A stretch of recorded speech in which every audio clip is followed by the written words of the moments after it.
Can analyst ratings predict stock returns? Let's jump right into it. First of all, you'll notice here, if you're not familiar with analyst recommendations or you're a bit of a beginner, whenever you have a stock, there are typically sell-side analysts who are evaluating it all the time, and they have a very simple recommendation system. Let me zoom in here a little bit. Where they will say a stock is either a strong buy, a buy, hold, an underperformer, or a sell. All right, and here we have a simple visualization that shows us the number of analysts that have rated, each of these different categories for, in this case, I'm just looking at Apple. Now, if I scroll down here a little bit on the page, you can see we actually see who the analysts are, what their overall score is, what their overall rating is on that kind of 1 to 5 scale, the price target, and when the rating was issued. And all the different issuers are different financial institutions. Again, mostly these are sell-side research desks. So what we're going to do is gather all of this data and evaluate a bunch of stocks based on it and see how predictive it is. So first, let's actually do that. So I'm going to be using the Y Finance library here to actually collect all of this data. Not everybody knows this, but you can actually get this completely for free. You don't even need an account to do it. So if I create a ticker object here, and let's say I'm using Apple, I can pull off this recommendations property. And if I run this, you'll see that we get our breakdown. So we can see for the trailing period, so this is the current one, last month, 2 months ago, 3 months ago, etc., the number of analysts that have rated Apple as a strong buy, a buy, hold, sell, and strong sell. So this is exactly what we need to get started with. Now, I'm going to define a universe of stocks. I've actually written out 3 different ones here, and we will start off small, and then we'll try to rerun it with some bigger data later. So for our small universe, we're just going to use kind of like the Mag 7, not exactly them, but just the biggest tech stocks by market capitalization in the market, so we can visualize the process and just see the results very intuitively. Then I have actually defined a medium-sized universe, so this has 92 names in it, just names that are of interest, kind of a random selection across different market sectors and industries. And then lastly, I've actually defined a large universe here, which is the list of companies inside of the S&P 500. So you'll notice here I actually have this URL to Wikipedia, and if I pop this open in a new tab, you'll see there's this table here, and what this code is actually doing is scraping this table and pulling out this list of tickers, so we can just basically define them in Python as a simple list. Now, once I have my ticker list, I'm going to define a list comprehension here, which is going to create a YF ticker object for every string symbol in my target universe. So let me run this here. And now what we're going to do is actually compute our analyst score for each stock. So the analyst score is going to be very simple. We're going to take in a recommendation object that's going to look like this, right? It's going to be a data frame where we have our count of strong buy, and so on ratings. And we're really just going to look at the current period, so the 0M, the current month, when we do this. And the way this analyst score function works is very, very simple. I've simply assigned a strong buy to a rating of 2, or a numerical value of 2, a buy to 1, hold 0, sell -1, and strong sell -2. And then we're just going to multiply these weights times the number of recommendations that they got. So, it would be 2 here, 2 times 6 plus 1 times 20. Then this would be 0. We don't really count the holds as anything. And then, plus 1 times -1 plus 1 times -2 for the strong sell. So that would be Apple's calculation, for example. Now, once we actually compute this, or once we define this function, we can compute our scores for all of the different stocks that we have. So you'll notice that I'm going to loop over my tickers, and I'll pull off the recommendations. And because I'm pulling off the first one here, the 0th one, that's the current month.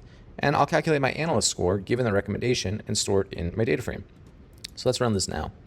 So you can see here, now I have a nice clean series where my index is the stock name, and then my value is the analyst score for that currently. Now let's look at the relationship between these scores and historical returns.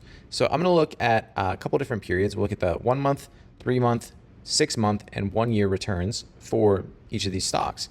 And what we'll do, just like before, is loop over the tickers, download the history. So we'll just look at the close prices over the last full year, and then we will calculate the returns over our different periods. So now I'm going to loop over the periods and basically just calculate my returns and store that in the data frame. So we'll let this run. And now I have a nice data frame where I can see my analyst score and I can see my historical returns over different periods. Finally, let's actually evaluate this relationship. So again, this is pretty simple right now because we're only looking at 6 stocks here. But what we're going to do after this is just rerun the whole notebook with a bigger universe and see how that turns out for us and see how that changes the results.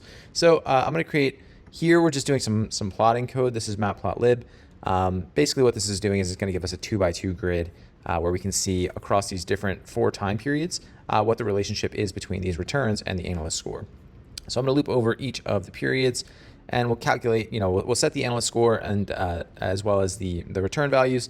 And I'm also going to actually fit a linear regression in between these two things. So it'll be a scatter plot, and then I'll have a notion of a line that kind of goes through them so we can see how clear of a linear fit this is. And then finally, let me actually add this back. Since we're only using 6 stocks here, we can actually label what they are on the chart so we can kind of see, which ones are fitting well versus which ones are kind of, not really such a clear linear relationship. All right, so here we go. So you can see here I have 1 month, 3 months, 6, and 1 year. For the 1 month, the R squared value is 0.43. That's not the highest. It's also not the lowest. And you do kind of see that there's a bit of a relationship here, right? The ones that have the highest analyst scores, for example, NVIDIA and Google and Microsoft, they do have relatively positive returns. Whereas Tesla has a relatively low analyst score, and its 1 month return is not very good. So sure, this is only 1 month. And you do have to keep in mind that analyst recommendations are based on the price and the performance of a company. So they're looking at, has this company, done poorly in the recent past? Has it done maybe too well? Do we think it's overvalued? So there's a bit of a reflexive relationship here. But we can see, right, a bit of a linear relationship. Again, this is only 6 data points, so it's not conclusive or anything like that. But this is kind of like a good validation. When we look at the 3 month period, it's not quite as clean. The R squared is only 0.12. 6 month is looking very, very linear, right? 0.78 R squared. And then the 1 year actually just looks very noisy. So it's kind of interesting to see how this is playing out. It looks like we're getting our best kind of relationship over the 6 month period and the 1 month period.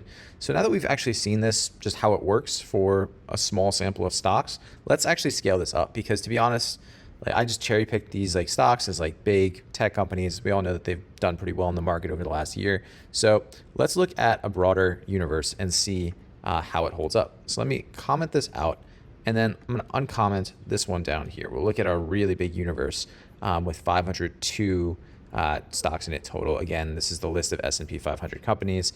The reason it's 502 instead of 500 is because some stocks have multiple classes like Berkshire. Anyway, so let's actually just go back up to the top, and then I'm just going to click this button here, run all, and this will recompute everything for us. So let's see, it's finished our tickers. Now it is in the process of calculating our analyst scores. So you see here that it's struggling to find Berkshire B. It looks like this annotation or this notation is incorrect.